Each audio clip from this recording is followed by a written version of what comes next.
سل بنی اسرائیل کم آتیناہم من آیت بینہ، آپ پوچھے بنی اسرائیل سے کتنی دی ہم نے ان کو روشن آیات۔ ومن یبدل نعمت اللہ من بعد ما جاءتہ فإن اللہ شدید العقاب، اور جو بھی بدل دے گا اللہ تعالیٰ کی نعمت کو اس کے بعد جب وہ آئی اس کے پاس، بس بے شک اللہ تعالیٰ سخت عذاب دینے والا ہے۔ زین للذین کفروا الحیات الدنیا ویسخرون من الذین آمنوا، سجا دی گئی ان لوگوں کے لیے جنہوں نے کفر کیا دنیا کی زندگی، اور وہ مذاق اڑاتے ہیں ان لوگوں کا جو ایمان لائے۔ والذین اتقوا فوقهم یوم القیامہ، اور وہ لوگ جو ڈرتے ہیں وہ ان کے اوپر غالب ہوں گے قیامت کے دن۔ واللہ یرزق من یشاء بغیر حساب، اور اللہ تعالیٰ رزق دیتا ہے جسے چاہتا ہے بغیر حساب کے۔ کان الناس امۃ واحدہ، تمام لوگ ایک ہی جماعت تھے۔ وبعث اللہ النبیین مبشرین ومنذرین، پھر بھیجا اللہ تعالیٰ نے نبیوں کو خوشخبری سنانے والا اور ڈرانے والا بنا کر۔ وانزل معہم الکتاب بالحق، اور اتاری ان کے ساتھ کتاب حق کے لیے، اور اتاری ان کے اوپر کتاب حق کے ساتھ۔ لیحکم بین الناس فیما اختلفوا فیہ،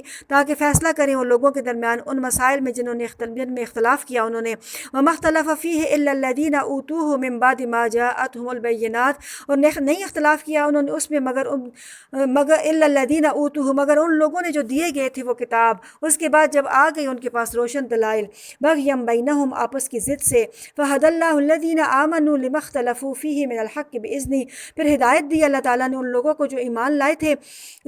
لما اختلفوا فیہ، ان مسائل میں جن میں اختلاف کیا تھا انہوں نے، حق کی طرف سے اپنے حکم سے۔ واللہ یہدی من یشاء الی صراط مستقیم، اور اللہ تعالیٰ ہدایت دیتا ہے جسے چاہتا ہے سیدھے راستے کی طرف۔ ام حسبتم ان تدخلوا الجنہ، کیا تم خیال کرتے ہو کہ تم جنت میں داخل ہو جاؤ گے؟ ولما یأتکم مثل الذین خلوا من قبلکم، اور ابھی تک نہیں آئے تمہارے پاس حالات ان لوگوں کے جو گزر گئے تم سے پہلے۔ مستہم البأساء والضراء، چھوا انہیں مالی تکلیف نے اور جانی تکلیف نے۔ وزلزلوا، اور وہ جھنجھوڑے گئے۔ حتی یقول الرسول والذین آمنوا معہ متی نصر اللہ، یہاں تک کہ پکار اٹھا رسول اور وہ لوگ جو ان کے ساتھ ایمان لائے تھے کہ کب ہوگی اللہ تعالیٰ کی مدد۔ الا ان نصر اللہ قریب، خبردار سنو کہ بے شک اللہ کی مدد قریب ہے۔ یسألونک ماذا ینفقون، وہ پوچھتے ہیں آپ سے کیا وہ خرچ کریں۔ قل ما انفقتم من خیر فللوالدین والاقربین، آپ کہہ دیں جو بھی تم خرچ کرو گے کوئی بھی مال، پھر وہ والدین کے لیے اور رشتہ داروں کے لیے اور یتیموں مسکینوں اور مسافروں کے لیے ہے۔ وما تفعلوا من خیر فإن اللہ بہ علیم، اور جو بھی تم خرچ کرو گے کوئی بھی مال پس بے شک اللہ اس کو جانتا ہے۔ کتب علیکم القتال وہو کرہ لکم، فرض کیا گیا تمہارے اوپر قتال اور وہ ناپسند ہے تمہیں۔ وعسیٰ ان تکرہوا شیئا وہو خیر لکم، اور امید ہے کہ تم ناپسند کرو کسی چیز کو اور وہ بہتر ہو تمہارے لیے۔ وعسیٰ ان تحبوا شیئا وہو شر لکم، اور امید ہے کہ تم پسند کرو کسی چیز کو اور وہ بری ہو تمہارے لیے۔ واللہ یعلم وانتم لا تعلمون، اور اللہ جانتا ہے اور تم نہیں جانتے۔ یسألونک عن الشہر الحرام قتال فیہ، وہ پوچھتے ہیں آپ سے حرمت والے مہینوں کے بارے میں کہ ان میں قتال کرنا کیسا ہے۔ قل قتال فیہ کبیر، آپ کہہ دیں کہ قتال کرنا ان میں بہت بڑا گناہ ہے۔ وصد عن سبیل اللہ وکفر بہ، اور روکنا اللہ کی راہ سے اور انکار کرنا اس کا۔ والمسجد الحرام، اور روکنا مسجد حرام سے بھی بڑا گناہ ہے۔ واخراج اہلہ منہ اکبر عند اللہ، اور نکالنا مسجد حرام کے رہنے والوں کو بہت بڑا گناہ ہے اللہ کے ہاں۔ والفتنۃ اکبر من القتل، اور فتنہ زیادہ بڑا ہے قتل کے مقابلے میں۔ ولا یزالون یقاتلونکم حتی یردوکم عن دینکم ان استطاعوا، اور وہ ہمیشہ تم سے قتال کرتے رہیں گے یہاں تک کہ لوٹا دے تمہیں تمہارے دین سے اگر وہ استطاعت رکھیں۔ ومن یرتد منکم عن دینہ فیمت وہو کافر فاولئک حبطت اعمالہم فی الدنیا والآخرہ، اور جو بھی مرتد ہو جائے گا تم میں سے اپنے دین سے پھر وہ مر جائے اس حال میں کہ وہ کافر ہی ہو، تو وہی لوگ ہیں کہ ضائع ہو کہ ان کے اعمال دنیا اور آخرت میں۔ واولئک اصحاب النار هم فیہا خالدون، اور وہ لوگ آگ والے ہیں اس میں ہمیشہ رہنے والے۔ ان الذین آمنوا والذین ہاجروا وجاہدوا فی سبیل اللہ، بے شک وہ لوگ جو ایمان لائے اور ہجرت کی اور جہاد کیا اللہ کی راہ میں۔ اولئک یرجون رحمت اللہ، وہی لوگ ہیں جو اللہ کی رحمت کی امید رکھتے ہیں۔ واللہ غفور الرحیم، اور اللہ تعالیٰ بخشنے والا رحم فرمانے والا ہے۔ یسألونک عن الخمر والمیسر، وہ پوچھتے ہیں آپ سے شراب اور جوئے کے بارے میں۔ قل فیہما اسم کبیر ومنافع للناس، آپ کہہ دیں کہ ان دونوں میں بڑا گناہ ہے اور نفع ہے لوگوں کے لیے۔ واسمہ اسمہما اکبر من نفعہما، اور ان دونوں کا گناہ زیادہ بڑا ہے ان دونوں کے نفع سے، ویسألونک ماذا ینفقون، اور وہ پوچھتے ہیں آپ سے کیا وہ خرچ کریں، قل العفو، آپ کہہ دیں کہ جو بھی بچ جائے، کذالک یبین اللہ لکم الآیات لعلکم تتفکرون، اسی طریقے سے بیان کرتا ہے اللہ تعالیٰ تمہارے لیے آیات تاکہ تم غور و فکر کرو، پھر دنیا والآخرہ، دنیا اور آخرت میں، ویسألونک عن الیتامی، اور وہ پوچھتے ہیں آپ سے یتیموں کے بارے میں، قل اصلاح لہم خیر، آپ کہہ دیں کہ اصلاح کرنی ان کی بہتر ہے۔ اب جو ان رکوعوں میں یہ جو آیات بار بار آ رہی ہیں یسألونک یسألونک، تو ان کے بارے میں آتا ہے کہ یہ صحابہ کرام کے 14 سوالات تھے، کیونکہ صحابہ کرام اگرچہ دین کے بارے میں ان کو بہت محبت اور بہت کانشیس رہتے تھے، لیکن اس کے باوجود جیسے کہ قرآن مجید میں اللہ تعالیٰ نے بنی اسرائیل کے بارے میں ذکر کیا کہ وہ اپنے نبی سے، موسیٰ علیہ السلام سے بہت زیادہ سوال کیا کرتے تھے، تو اسی سورہ بقرہ میں پہلے رکوع میں ہم لوگوں نے پڑھا کہ ہم تریدون ان تسألوا رسولکم کما سئل موسیٰ من قبل، کہ کیا تم یہ چاہتے ہو کہ تم بھی اپنے رسول سے یوں سوال کرو جیسے کہ اس سے پہلے موسیٰ علیہ السلام سے سوال کیے جاتے تھے۔ تو یہ آیات، یہ بات سن کے صحابہ کرام ڈر گئے، تو وہ نبی کریم صلی اللہ علیہ وسلم سے ہر بات میں سوال نہیں کیا کرتے تھے اور کثرت سے سوال نہیں کیا کرتے تھے، لیکن انہوں نے بہت ہی اہم امور کے بارے میں 14 سوال نبی صلی اللہ علیہ وسلم سے کیے، جو کہ قرآن مجید میں ان کا سوال بھی مذکور ہے اور اس کا جواب بھی مذکور ہے۔ جیسے آتا ہے نا کہ یسألونک، وہ آپ سے اس چیز کے بارے میں پوچھتے ہیں، قل، تو آپ ان کو کہہ دیں کہ اس چیز کا مسئلہ جو ہے، اس مسئلے کا حل یہ ہے۔ تو یہاں پہ یہ 14 سوالات، جس میں 8 سوالات جو ہے سورہ بقرہ میں ہیں اور باقی سوال جو ہے وہ باقی صورتوں میں ہیں۔ تو فرمایا کہ وہ آپ سے پوچھتے ہیں یتیموں کے بارے میں، آپ کہہ دیں کہ ان کی اصلاح بہتر ہے، اور اگر تم ان کا خرچ ملا لو تو وہ تمہارے بھائی ہیں، اور اللہ جانتا ہے فساد کرنے والوں کو اور اصلاح کرنے والوں کو، اور اگر اللہ تعالیٰ چاہتا تو لآنتکم، تمہیں مشقت میں ڈال دیتا، ان اللہ عزیز حکیم، بے شک اللہ تعالیٰ غالب حکمت والا ہے۔ ولا تنکحوا المشرکین حتی یؤمن، اور ولا تنکحوا المشرکات حتی یؤمن، اور نہ تم نکاح کرو مشرکہ عورتوں سے یہاں تک کہ وہ ایمان لے آئیں۔ ولا امۃ مؤمنۃ خیر من مشرکۃ ولو اعجبتکم، اور ایمان والی لونڈی بہتر ہے مشرک آزاد عورت سے اگرچہ وہ تمہیں کتنی ہی پسند کیوں نہ ہو۔ ولا تنکحوا المشرکین حتی یؤمنوا، اور نہ تم نکاح کرواؤ اپنی عورتوں کے مشرک مردوں سے یہاں تک کہ وہ ایمان لے آئیں۔ ولا عبد مؤمن خیر من مشرک ولو اعجبکم، اور مومن غلام بہتر ہے مشرک آزاد سے اگرچہ وہ تمہیں کتنا ہی پسند کیوں نہ ہو۔ اولئک یدعون الی النار، وہ لوگ بلاتے ہیں آگ کی طرف، واللہ یدعو الی الجنۃ والمغفرۃ باذنہ، اور اللہ بلاتا ہے جنت کی طرف اور مغفرت کی طرف اپنے حکم سے، ویبین آیاتہ للناس لعلہم یتذکرون، اور وہ بیان کرتا ہے آیات لوگوں کے لیے تاکہ وہ غور و فکر کریں۔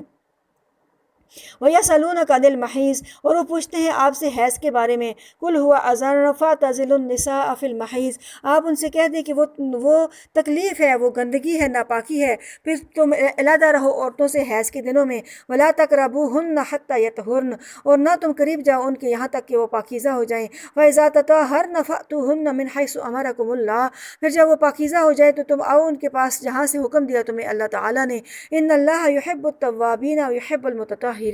بے شک اللہ تعالیٰ پسند کرتا ہے توبہ کرنے والوں کو اور پسند کرتا ہے پاک صاف رہنے والوں کو۔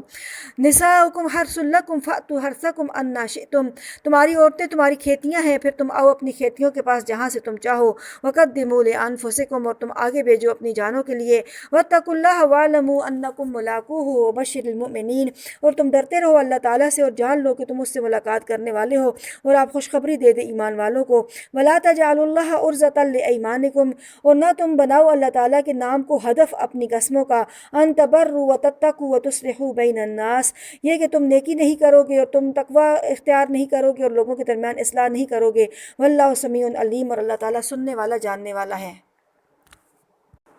بعض لوگ کسی سے ناراض ہو جاتے تو اللہ کی قسم کھا کر یہ کہہ بیٹھتے کہ نہ اس کے پاس جائیں گے، نہ اس سے بولیں گے، نہ اس کے اور اس سے لڑنے والوں کے درمیان صلح کروائیں گے، یہاں تک کہ قریبی رشتہ داروں میں بھی اس طرح کی ناچاکیاں پیدا ہو جاتی ہیں۔ پھر یہ قسمیں بہت سے نیک کام چھوڑ دینے کا بہانہ بن جاتی ہیں کہ جب کوئی کہتا ہے کہ ان کاموں کو کیوں کرنا چھوڑ دیا تو یہی بہانہ پیش کر دیتے ہیں کہ ہم نے تو اس کام کی کرنے کی قسم کھائی ہوئی ہے۔ تو لہٰذا اس چیز سے منع کیا گیا کہ اللہ تعالیٰ کا قسم نام لے کر اللہ تعالیٰ کے نام کو ان قسموں کا ہدف اور نشانہ مت بناؤ، اور نیکی کرنے سے جو ہے نا باز مت آؤ۔ اس لیے کہ اللہ تعالیٰ سننے جاننے والا ہے، اور تمہاری ہر بات کو سنتا ہے اور تمہاری نیتوں تک سے واقف ہے۔ لا یؤاخذکم اللہ باللغو فی ایمانکم، نہیں پکڑتا تمہیں اللہ تعالیٰ تمہاری بیہودہ قسموں میں، ولکن یؤاخذکم بما کسبت قلوبکم، اور لیکن وہ پکڑتا ہے تمہیں ان قسموں میں جن کا پکا ارادہ کیا تمہارے دلوں نے، واللہ غفور حلیم، اور اللہ تعالیٰ بخشنے والا حوصلے والا ہے۔ للذین یؤلون من نسائہم تربص اربعۃ اشہر، ان لوگوں کے لیے جو قسمیں کھاتے ہیں اپنی بیویوں کے پاس نہ جانے کی تو وہ انتظار کریں 4 مہینے۔ فَإِنْ فَاءُوا فَإِنَّ اللَّهَ غَفُورٌ رَحِيمٌ،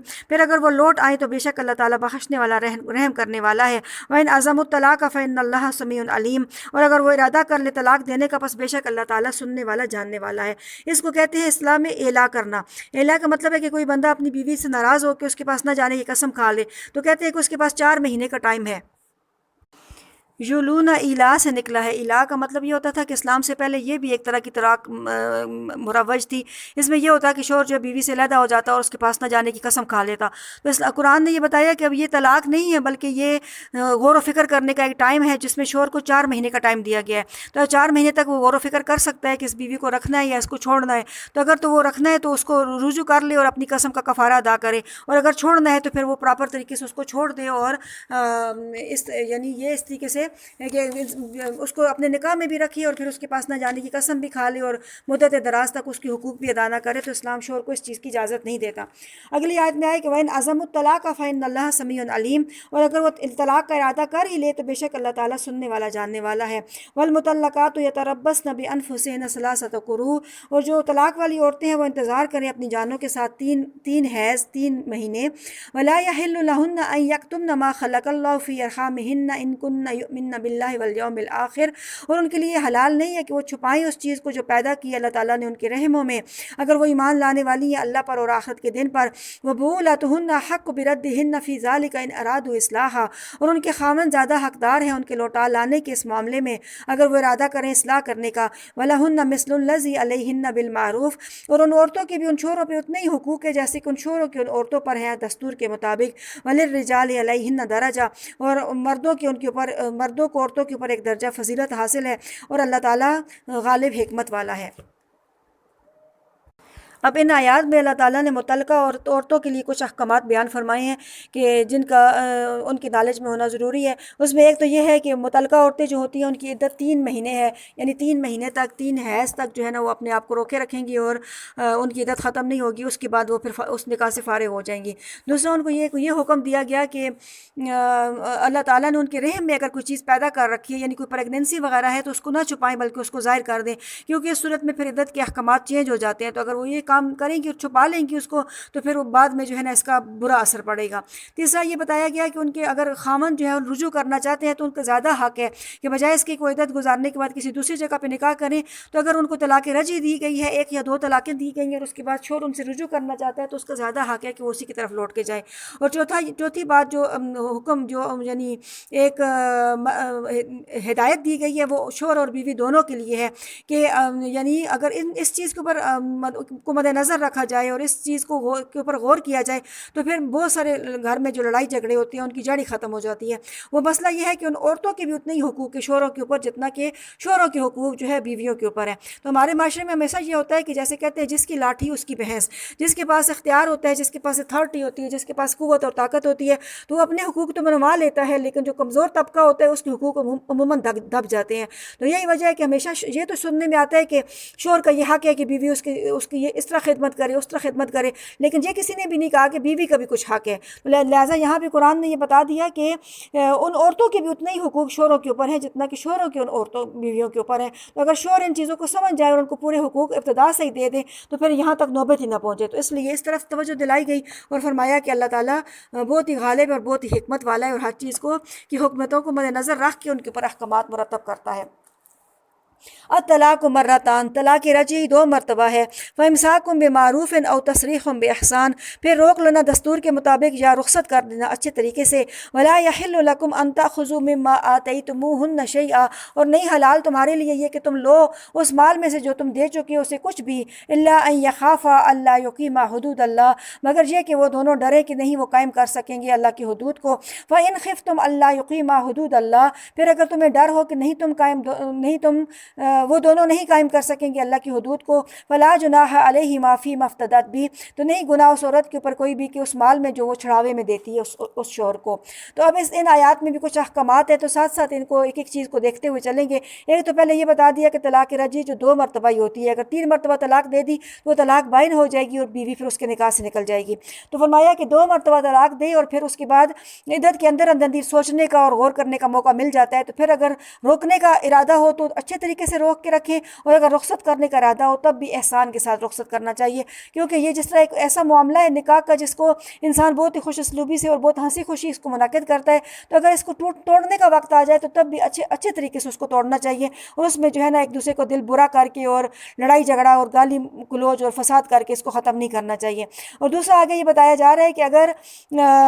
یعنی رجوع بھی تب کرے کہ اگر انہیں یقین ہو کہ وہ اللہ کی حدود کو قائم رکھ سکیں گے، اور اب آگے جو ہے نا عورت اور مرد کے جو لوائقین ہیں یا اس کے پیرنٹس یا خاندان کے بڑے بزرگ ہیں ان کو خطاب کیا جا رہا ہے یا ان کو حکم دیا جا رہا ہے کہ اگر تمہیں یہ ڈر ہے کہ وہ اللہ کی حدود کو قائم نہیں رکھ سکیں گے تو پھر اگر عورت جو ہے اپنی طرف سے کچھ مال دے کے یا جو شوہر نے اس کو حق مہر دیا تو وہی اس کو لوٹا کے یا اس کو معاف کر کے اس سے جو ہے خلا لینا چاہتی ہے اور اپنے آپ کو آزاد کرنا چاہتی ہے، تو اس کے اوپر پھر کوئی گناہ نہیں ہے، اس کو بھی اللہ تعالیٰ نے اس چیز کا اختیار دیا ہے کہ وہ خلا کی درخواست بھی کر سکتی ہے۔ تلک حدود اللہ فلا تعتدوها، یہ اللہ کی حدود ہیں پھر نہ تجاوز کرو ان سے، ومن یتعد حدود اللہ فاولئک هم الظالمون، اور جو بھی تجاوز کرے گا اللہ تعالیٰ کی حدود سے پھر وہی لوگ ظالم ہیں۔ فإن طلقها فلا تحل له من بعد حتى تنكح زوجا غیرہ، پھر اگر وہ مرد طلاق دے دے اس عورت کو، یعنی تیسری مرتبہ بھی طلاق دے دے تو پھر نہیں حلال اس عورت کے لیے،